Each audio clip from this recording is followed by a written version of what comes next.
Gandang araw mga boss, dito na tayo sa part 3. Gaya nga ng sinabi ko, meron pa raw ibang nararamdaman si customer dito sa sasakyan niya. Meron daw itong ugong. Naka-drive yan, drive. Sige.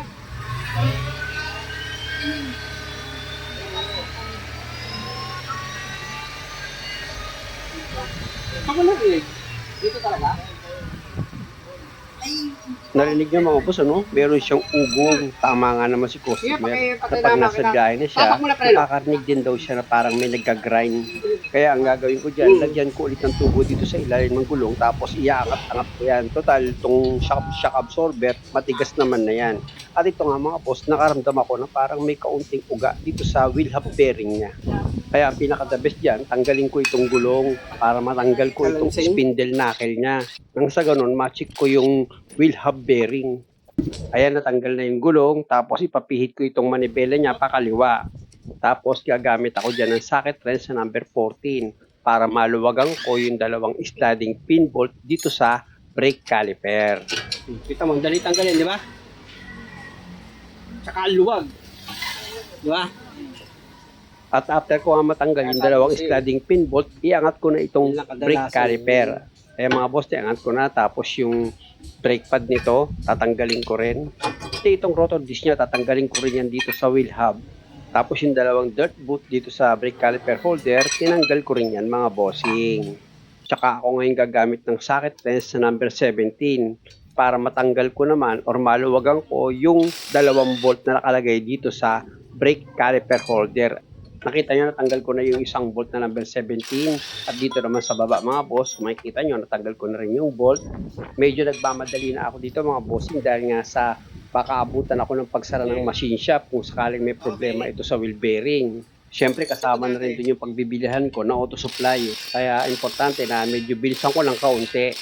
Tanggalin ko na nga itong lock nut niya dito sa wheel hub bearing. And mga boss, kung makikita nyo, niluluwagan ko na yan. Grabe, sobra higpit. Pero sa 3 taon kong gamit itong mid-torque Bauer ko, nako, hindi pa yan sumasablay. Talagang kaya niyan luwagan yan. O, di ba? Naluwagan niya. Ilipat ko yung position ng camera mga boss dahil nga sa itong tie rod naman ang tatanggalin ko. Kailangan na ma-disconnect ko yan dito sa steering knuckle niya. Gumamit lang naman ako dyan ng socket wrench na number 17. Tapos, gamit yung ball hammer, paluin ko itong steering knuckle para makalog itong tie rod. Nang sa ganun, bumitaw siya. Kaya lang, isang palo ko pa lang, bumitaw na eh. Siyempre, kalalagay ko lang eh. Tapos, dito naman ako ngayon sa ABS sensor niya. Gagamit ako dyan ng socket wrench na number 10 para matanggal ko yung bolt. Ayan mga boss, tanggal ko na itong bolt. Iangat ko na ngayon itong ABS sensor niya. Ugutin nyo lang naman yan dito sa steering knuckle. Ayan mga boss, natanggal ko na siya. Lipat naman ako ngayon dito sa bolt and nut ng shock absorber. Gagamit ako dyan ng socket wrench sa number 17 at box wrench sa number 17 para maluwagan ko nga itong nut dito sa bolt ng shock absorber. At dahil nga sa natanggal ko na yung dalawang nut dito sa bolt ng shock absorber, pwede ko nang hugutin yan. Pinalo ko nga ng ball hammer para lumabas itong bolt. Natanggal ko yung isa mga boss, pero itong nasa baba na bolt, medyo matigas siya. Pag ganyan, gumamit na kayo ng impact wrench nyo. Luwagan nyo lang yan mga boss. Atras na itong bolt nyo dito sa shock absorber. Pero pag ayaw nyong matras, gumamit ka ng pantulak. Kahit anong matulis dyan, itulak mo itong bolt habang luluwagan mo yan. Ayan o, katulad ng ginawa ko. O, di ba? Matras na siya. Tanggal mo na ngayon itong bolt. Diskarte lang yan sa lahat ng bagay at yan ay kayang-kaya nyo naman. O, di ba? Na-disconnect ko na itong spindle knuckle niya dito sa shock absorber. Isunod mo naman dyan, kumuha ka ng ball hammer, paluin mo pa atras itong velocity joint mo or CB joint. Ayan mga boss, umatras na siya. O, pag medyo maluwag na, kamayin mo na para may disconnect mo na yan dito sa spindle knuckle mo. At pag medyo matigas pa rin, o kumuha ka ng socket wrench mo, ipangtulak mo dyan. Ayan mga boss, ano, pinalo ko ng socket wrench palabas itong CB joint, lumabas na siya. O, by i-disconnect mo na ngayon yan na hindi ka masyadong mahihirapan. Ikutin ko itong wheel hub niya mga boss, pakinggan nyo.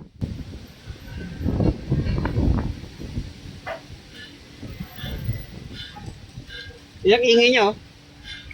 Yan, oh. Nalagrasa. Kaya pag matagal ka na sa takbo, nakakalik ka. Iingay na. Kasi natutuyo yung ano niya, umiinit eh. Tas, Ayan, oh. sa ano lang, sa pag hindi panday na ano. Kaya, para nag-grind. Oo, yun. Hindi naman, oh. Hindi naman talaga maingay pag ano eh. Ano eh. Hindi naman kabilaan sa palagay mo, no? Parang Sana hindi na lang. Actually mga boss, sa kabilang side, chinek up ko rin yung wheel bearing niya, okay naman. Pati yung shock absorber, okay din. At yung sliding pin bolt niya naman, pati yung brake pad, nilinis ko. Balik ako dito sa spindle knuckle niya. Kung makikita nyo, gumamit ako dyan ng socket wrench na number 19 para maluwagan ko nga itong nut niya. And mga boss, kung makikita nyo, maluwag na itong nut dito sa spindle knuckle niya. Tsaka ako ngayon ipipihit yan. Tapos itong camera, ililipat ko siya ng position. Siyempre, para makita nyo kung paano ko i-disconnect itong spindle knuckle dito sa ball joint. Ganun lang din naman mga boss, palong ko ng ball hammer yan. Pag kumalog yan, bibitaw itong ball joint dito sa spindle knuckle. O, di ba? Bumitaw na siya. Tanggalin mo na ngayon itong nut na number 19. Tapos, pwede mo nang i-pull out itong spindle knuckle mo. Itong ball joint, wala naman siyang kalog ng chinek up ko. Kaya dito na lang ako nag-focus sa wheel hub bearing niya. Siyempre naman mga boss, patutunayan ko pa rin kay customer na talagang palitin na itong wheel hub bearing niya. Ayan o, kung makikita nyo, inuga-uga ko itong wheel hub. Yung bearing niya, kalug talaga eh. May kalug na rin pala. Ayan o. Ayan o. Teka, ayan o. Oh. Kasi mabigat na, mabubuhat na siya eh. parang nakakalas eh. Sabi ko sa di ba? Di ba siya nakakalas? Siyempre naman, after makabili ng pyesa or ng bearing, ito na ngayon mga boss, kung makikita nyo, pinapapress-in ko na. Hindi ko na pinakita yung pag-press out mga boss, medyo hapon na rin kasi. Ang mahalaga na palitan ito ng bagong wheel hub bearing. Ayun naman ang importante. Para yung narinig ni customer na ugong or parang nag-grind dito sa gulong niya, mawala. Ayan mga boss, tingnan nyo, ikutin ko yan, oh, smooth na siya, oh. Kumbaga, tigil na yung ikot niyan. Hindi katulad nung una, freewheeling na masyado, tapos maingay dahil nga sa tuyo na yung grasa. Ilagay ko na ito mga bossing. Pero ipakita ko pa rin kay customer na wala na itong ingay. At dahil sa okay na ito sa kanya, o ilagay ko na yan dito sa ball joint. And mga boss, after ko ba itusok sa ball joint yan, ilagay ko naman itong nut niya na number 19. Siyempre, pag naipakapit ko na yan sa thread niya, gamit ka na ngayon ng socket wrench sa number 19 para ma-final mo na yung higpit dito sa nut. Siyempre naman, siguraduhin yung mahigpit yung nut. Na pag okay na yung pagkakahigpit mo dyan, pwede mo na ngayon ilagay itong CB joint. Ayun mga boss, itutusok mo lang naman yan dito sa butas ng wheel hub bearing mo. Medyo lalagyan mo lang ng kaunting pwersa pag medyo matigas mga bossing. Siyempre, kita mo baloktot eh, lalaban niya. Kaya kailangan maisentro mo siya ng maayos. Nang sa ganun, habang inilalagay mo itong CB joint mo dito sa wheel hub bearing, hindi ka mahirapan. Kalug-kalugin mo, tsaka mo i-bound itong CB joint. Ganun lang ang discard dyan. Di ba nakita nyo, pumasok na siya. Pwede mo na ngayon ilagay itong spindle knuckle mo dito sa shock absorber. I-connect mo na yan. Na pag naisentro mo na yung butas ng shock absorber dito sa butas ng spindle knuckle mo, pwede mo na ngayon ilagay itong 2 volt na number 17 dito sa shock absorber mo. Di ba? Ganun lang. Tsaka mo ngayon ipakapit na yung bawat nut yan dito sa bolt. Na pag okay na, gamit ka na ngayon ng socket wrench mo na number 17 at back wrench na number 17 dahil nga sa kontrahan yan. Tsaka mo ngayon i-final yung higpit dito sa 2 bolt and nut ng shock absorber mo. At dahil nga sa okay ka na dyan, ito naman brake caliper holder. Ilagay mo na yan mga boss, meron siyang 2 bolt na number 17. Ipakapit mo na rin yan sa thread niya. Na pag okay na, gamit ka na ngayon ng socket wrench mo na number 17 para ma-final mo na nga yung higpit dito sa 2 bolt ng brake caliper holder mo. Siya nga pala mga boss, inulit ko yung paghigpit ng mga bolt dito sa brake caliper holder. Hindi ko na naipakita sa inyo. At dahil sa okay na ako dyan, dito naman ako sa lock nut ng wheel hub bearing. Pinakapit ko na yan sa thread niya, tapos gamit itong socket wrench na number 30, hinigpitan ko na yan. At syempre, dapat yung pagkakahigpit nyo dyan mga boss, sure ball. At dahil nga sa okay na yung pagkakahigpit ko dyan, dito naman ako sa ABS sensor niya mga bossing. Ayan bago nyo nga pala ilagay yan, punasan nyo muna. Okay lang naman yan. Ayan punasan nyo muna. Tissue lang yung ginamit kong pampunas dyan mga boss. Tapos, i-connect ko na yan dito sa steering knuckle niya. Tsaka ako ilagay yung bolt na number 10. Pinakapit ko na sa thread. Tapos, gamit ko itong socket na sa number 10. I-final ko na dyan yung higpit.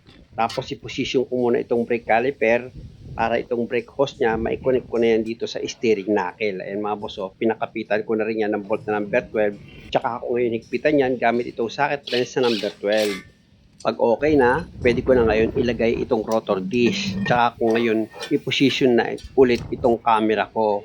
Para itong brake pad naman, mga bossing, lilinisan ko yan bago ko siya ulit ibalik. Dahil nga sa, syempre, nailapag ko yan, nadumihan. Kaya, isprayan ko lang naman yan mga boss, tapos patuyuin ko, tsaka ako ngayon ibalik na ulit. O yan, nilagay ko na itong isang brake pad. Ganon din dito sa isa pang brake pad na nakalagay nga yan dito sa brake caliper. Inisprayan ko rin yan ng brake cleaner para malinis siya. Para sigurado ako na kung may kumapat man na buhangin, matanggal. At kung makikita nyo, yung dalawang boot itong sliding pin bolt niya, inilagay ko na rin dito sa brake caliper holder. Tapos dito naman sa sliding pin bolt, syempre naman, ang hinugot nyo yan, natanggal yung grasa na inilagay nyo. Kaya pag ibinalik nyo, pahiran nyo siya ulit ng grasa. Babataas nitong sliding pin bolt, pahiran nyo ng grasa. Tapos yung nagkalat na grasa, punasan nyo syempre naman. At kung sa palagay nyo, okay na, o gamit ka na ngayon ng socket wrench mo na number 14 para ma-final mo na yung higpit dito sa 2 bolt ng brake caliper. Tapos pihitin itong rotor disc mo para mailagay mo na ngayon itong tie rod dito sa steering knuckle. Ayun mga boss, oh. Tsaka mo ngayon ilagay na itong nut niya na number 17. Pag naipakapit mo na yan sa thread niya, gamit ka na ngayon ng socket wrench na number 17 para ma-final mo na yung higpit. Tapos, kumuha ka ng sinsel. Dahil nga sa itong lock nut mo, naluwagan mo yan, syempre, para mag-lock yan, yung pinakadulo nitong lock nut mo, tutupiin mo yon. Gamit niya itong sinsil, papaluin mo yan para matupi. At dahil nga sa mahaba pa itong video mga boss, tapos may daing pa rin si customer, kaya pakiabangan sa last part. Muli maraming salamat sa panonood. At sana nakakuha kayo ng idea at kung maaari, huwag niyo naman sanang kalimutang mag-subscribe sa channel ko. Maraming salamat. At dahil nga sa nahigpitan ko na yung mga nut dito sa gulong, kung makikita nyo, chinecheck ko siya ulit. So far, okay na. Wala na itong problema.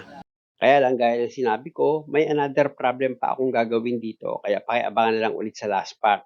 Para nga isang road test na lang ito mga bossing at malaman nyo kung nawala ba talaga yung problema ng sasakyan ni customer. Maraming salamat ulit.